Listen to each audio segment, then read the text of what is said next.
Chapter 2 हमने कर लिया था लास्ट वीडियो में। चैप्टर 3 स्टार्ट करते हैं, एलिमेंट्री ट्रांसेंडेंटल फंक्शंस। तो इसमें सबसे पहले नंबर पे आ जाता है एक्सपोनेंशियल फंक्शन।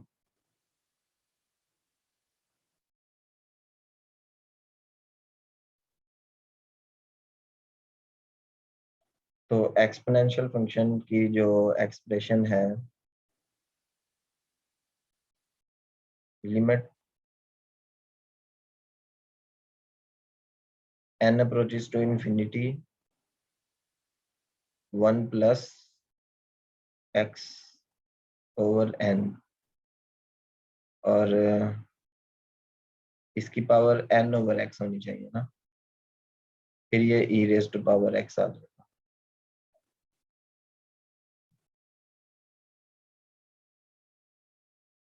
ठीक है, क्योंकि ये फार्मूला हमारे पास होता है limit n approaches to infinity 1 plus 1 over n, और इसकी पावर n जो है वो e होता है। और अगर हम यहाँ पे x लिख लें तो फिर हमें यहाँ डिवाइड और मल्टीप्लाई करना पड़ेगा इसके साथ, इस तरीके से। तो फिर ये जो पावर में x है ना, वो यहाँ पे ठीक है। तो ये फार्मूला आपने याद रखना है।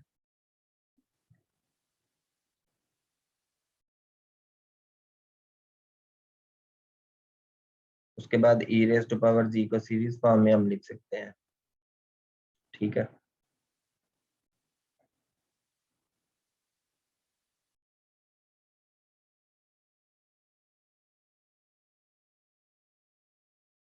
उसके बाद इसका मॉडुलस क्या होगा, e raise to power g क्योंकि होता है हमारे पास e raise to power x plus iota y।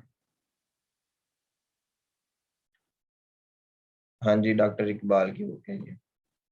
तो ये आपके पास आ जाएगा e raise to power x into e raise to power iota y।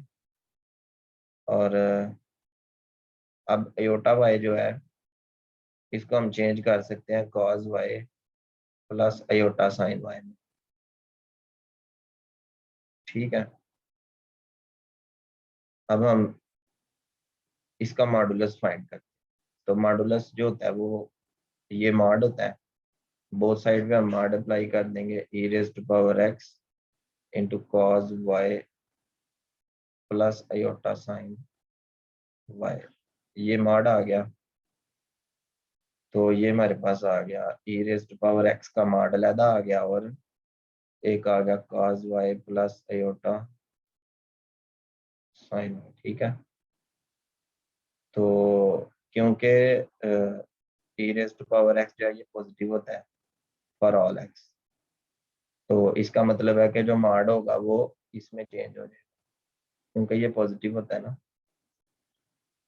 अब हमारे पास नेक्स्ट आ जाता है ये, तो कम्प्लेक्स नंबर का जो मॉड होता है रियल पार्ट का स्केयर प्लस इमेजिनरी पार्ट का स्केयर और स्केयर रूट।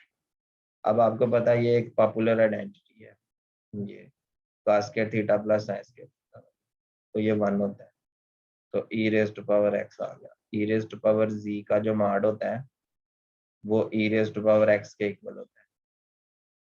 ये लिखा हुआ है modulus of e raise to power z is e raise to power x। ये और एम्पलीट्यूड जो है वो असल में एंगल है। तो एंगल अब हम फाइंड करके देख लेते हैं कि एंगल जो है वो y के इक्वल कैसे आता है। ठीक है, तो जो थीटा होता है वो होता है tan इनवर्स। ठीक है, tan inverse imaginary part over real part. तो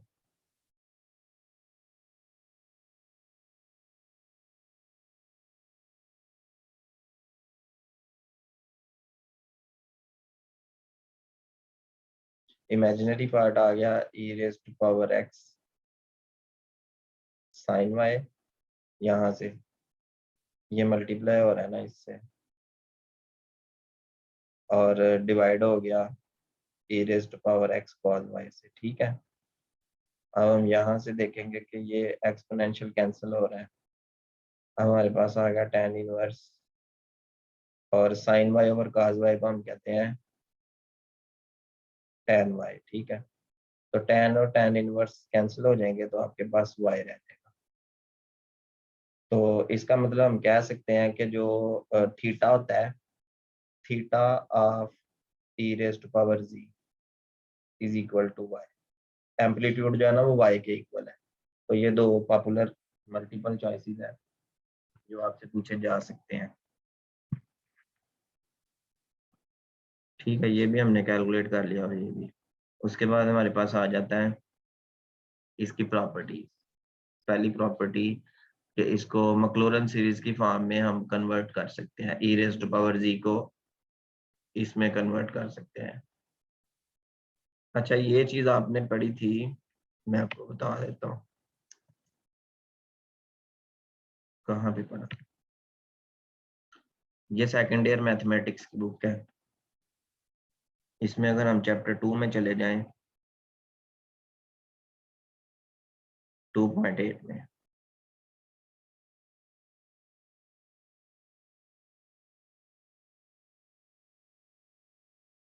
तो ये 2.8 में एक टॉपिक है, ये सीरीज एक्सपेंशन वाला। ठीक है, ये आपने इसको जब भी स्टडी करेंगे ना तो इसको एक बार गो थ्रू कर लेना है अच्छे तरीके से, जिसमें 1/1 प्लस एक्स की मैक्लॉरेन सीरीज जो है वो लिखी हुई है यहाँ पे, ये। ठीक है, उसके बाद साइन एक्स की सीरीज है, ये आपको वैसे भी याद होगी, ऑड पावर्स होती है इसमें।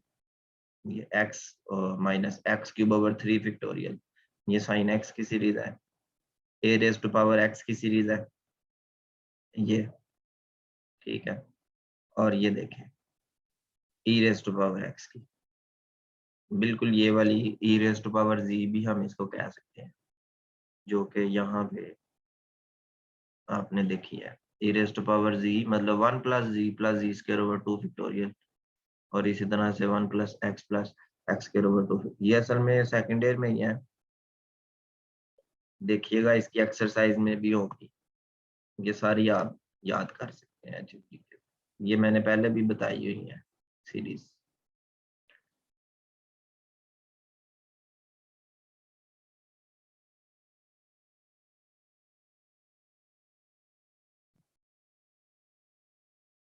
उसके बाद डेरिवेटिव जो होता है इसका, ये फार्मूला। उसके बाद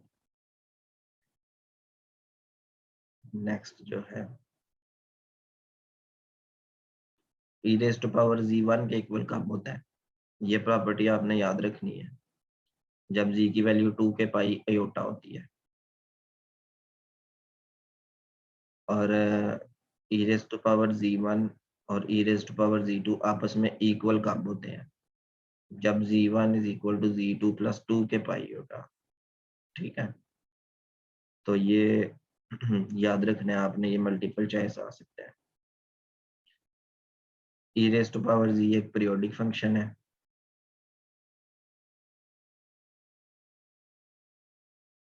और इसका जो पीरियड है वो भी हम अभी देख लेते हैं कि वो क्या होता है। तो ये इसका पीरियड है, ये देखें 4 पाई योटा, 6 पाई योटा, 8 पाई योटा, 2 पाई योटा, मतलब के 2 पाई के अयोटा आप कह सकते हैं जनरली। तो के को आप इसमें चेंज करते जाएं, पीरियोडिक वैल्यू होगी 2 पाई के अयोटा। तो के जब 1 होगा तो ये आ जाएगा 2 पाई अयोटा, जब के की वैल्यू 2 होगी तो ये 4 पाई अयोटा, जब यहाँ पे 3 आ जाएगा तो ये हो जाएगा 6 पाई अयोटा, और इस तरीके से ये इसकी पीरियोडिक वैल्यूज होंगी। हाँ, ठीक है।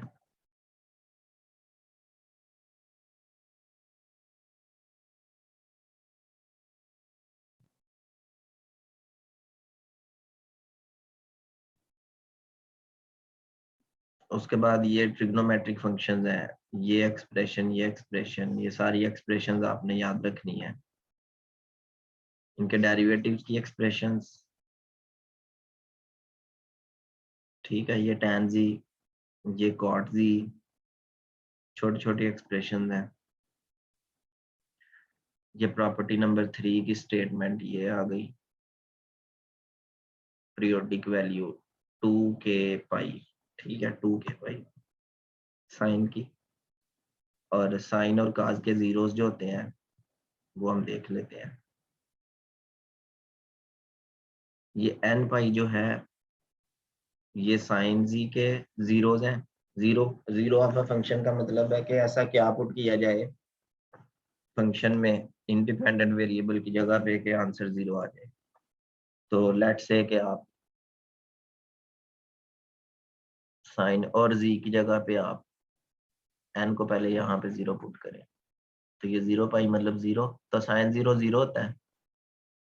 इसी तरह साइन, अब पाई की जगह n की जगह पे अगर आप 1 पुट करें तो ये पाई आ जाता है। साइन 180 भी जीरो होता है।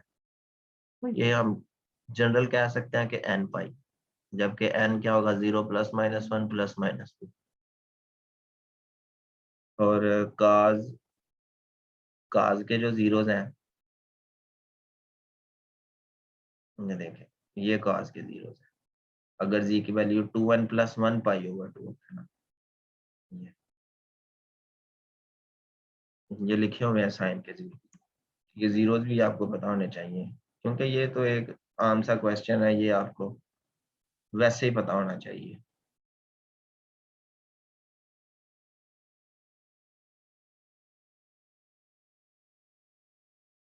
ये एक आइडेंटिटी है, इसको देखिएगा।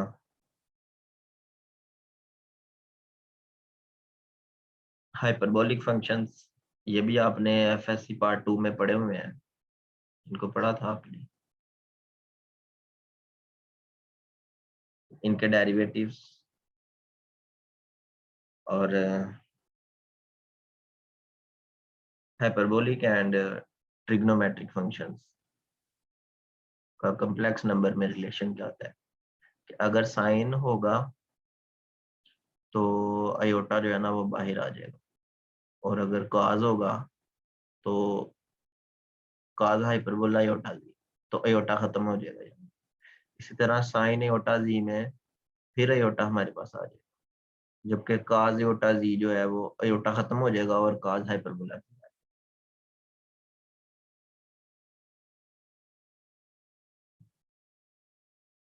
इसी तरह इनके भी जीरोस होते हैं, साइन हाइपरबोला जी और काज हाइपरबोला जी के जो जीरोस हैं वो हम देख लेते हैं।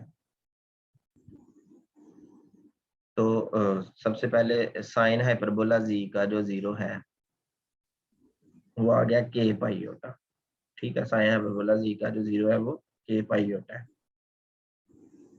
इसी तरह काज हाइपरबोला जी का जो जीरो है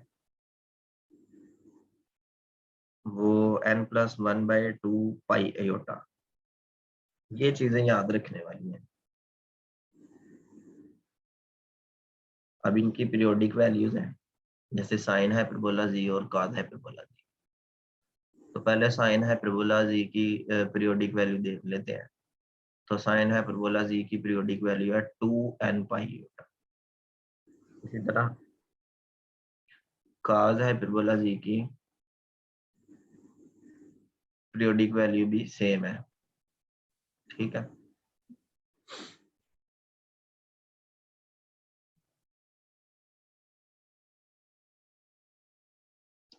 उसके अलावा उन्होंने tan हाइपरबोला जी की वैल्यू भी, कॉट की भी वैल्यू लिखी हुई है, सीकेंट कॉसिकेंट, जैसे ट्रिग्नोमेट्री में होता है इसी तरीके से।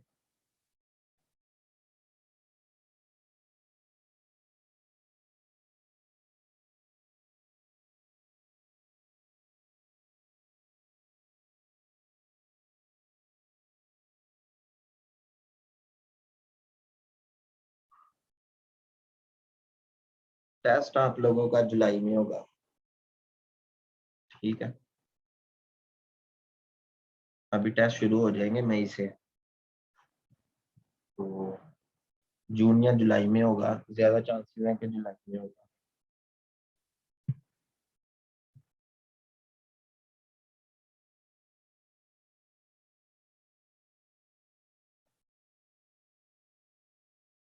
हाँ जी, इंशाल्लाह जून भी गुजरेगा। तैयारी करें, आप तैयारी कर सकते हैं। मैंने इतनी वीडियोस अपलोड की हुई हैं, सिर्फ आप उनको ही देख लें तो आपकी तैयारी हो जाती है। तो बाकी मैं देख रहा हूँ, ग्रुप थ्योरी वगैरह भी मैं सोच रहा हूँ कि मैं अपलोड करूँ उसके लेक्चर भी। अब आप लोग ज्वाइन किया करें सेशन, दोबारा से मैं चाह रहा हूँ कि आपकी अच्छी तैयारी हो जाए। जो कोर्सेज रह गए हैं उनको मैं कंप्लीट करवाऊंगा। तो लॉगरिथमिक फंक्शंस हैं,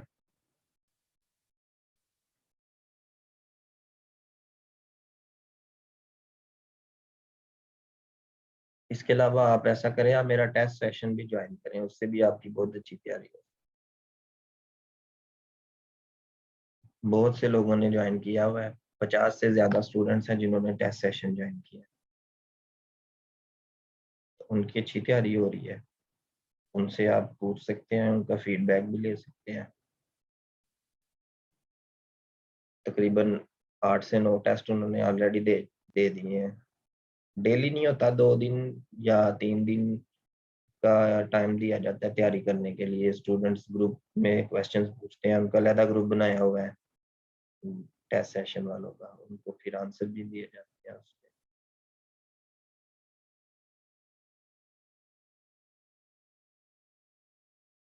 ठीक है, आप मुझे मैसेज करिएगा, फिर मैं आपको गाइड करूंगा। ठीक है, ये मेरा नंबर मैं इधर दोबारा से लिख देता हूँ।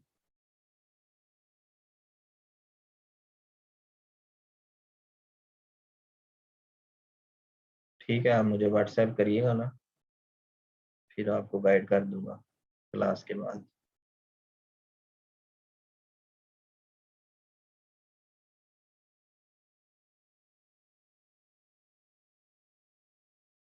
तो लॉगरिथमिक फंक्शन आ गया हमारे पास। इसमें जो इम्पोर्टेंट फार्मूला है वो ये है, log z is equal to log z mod plus iota. इसको हम ऐसे भी लिख सकते हैं ना, log r plus iota theta. log r plus iota theta, r जो है ये मॉडुलस है और थीटा जो है ये आर्गुमेंट है। ठीक है, तो किसी भी नंबर का आप log फाइंड कर सकते हैं। ये बहुत अहम किस्म का एक मल्टीपल चॉइस है। तो जैसे कि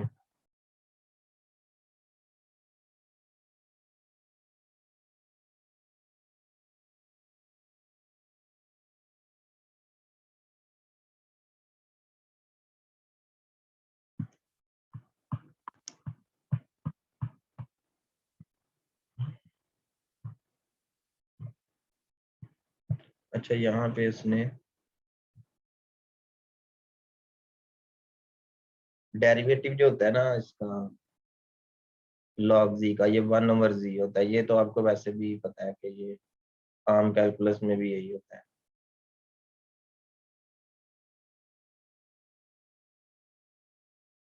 और इसमें दूसरी प्रॉपर्टी जो है, ये log z एक एनालिटिक फंक्शन है, ये भी याद रखना है। और तीसरी प्रॉपर्टी है कि नेगेटिव क्वांटिटीज का जो लोगरिथमिक होता है वो कॉम्प्लेक्स वेरिएबल्स में आता है। जैसे ये -1 है, तो -1 का वैसे तो हम कैलकुलेटर से नहीं कैलकुलेट कर सकते। -1 को आप योटा स्केयर में चेंज कर सकते हैं, ये 2 पहले आ जाएगा, लॉग अयोटा आ गया। अब लॉग अयोटा जो है, लॉग अयोटा कैसे कैलकुलेट करना है? असल में फार्मूला यही है ना, log z is equal to log z mod plus iota theta. तो पहले जी का मॉड निकालते हैं, अयोटा का मॉड तो 1 हो जाएगा, और जो थीटा होता है वो tan इनवर्स y/x। तो तो y जो है वो एयोटा का कोएफिशिएंट होता है और x जो होता है वो रियल नंबर होता है। तो क्योंकि एयोटा को हम 0 प्लस 1 एयोटा भी लिख सकते हैं, तो ये x होगा और ये y होगा। तो tan इनवर्स ऑफ इंफिनिटी ये π/2 आ गया थीटा। तो यहाँ पे जब आप पुट करेंगे दोनों वैल्यूज तो आपके पास आ जाएगा log z mod log 1 plus iota और थीटा क्या आ गया π/2। अब log 1 जो होता है ये 0 होता है, 0 प्लस आयोटा π/2, तो आयोटा π/2 ये वैल्यू आ गई log z। और कोफिशिएंट में जो 2 था ये वाला, जब इसको कैंसिल किया जाएगा तो आयोटा पाई रह जाएगा। ठीक है, इसका भी कैलकुलेट कर सकते हैं, इसका भी। और ये फार्मूला तो वैसे ही पता है कि मल्टीप्लाई हो रहे हो तो वो एडिशन में चेंज हो जाते हैं। ठीक है, ये और ये इन सबको आप देख सकते हैं। और ये मैंने वैसे भी अपने शुरुआती लेक्चर्स में पढ़ाया था, यूट्यूब के जो मेरे लेक्चर्स थे, जब मैंने मेथड का पढ़ाना शुरू किया था, मेथड का जब मैंने आपको चैप्टर 1 पढ़ाया था तब उसमें मैंने डिस्कस किया था इस एग्जांपल को। ठीक है, आप मेरे चैनल की प्लेलिस्ट में जाएंगे तो आपको एफएससी वाली प्ले एफएससी या मेथड की प्लेलिस्ट में ये पढ़ाया हुआ है मैंने। ठीक,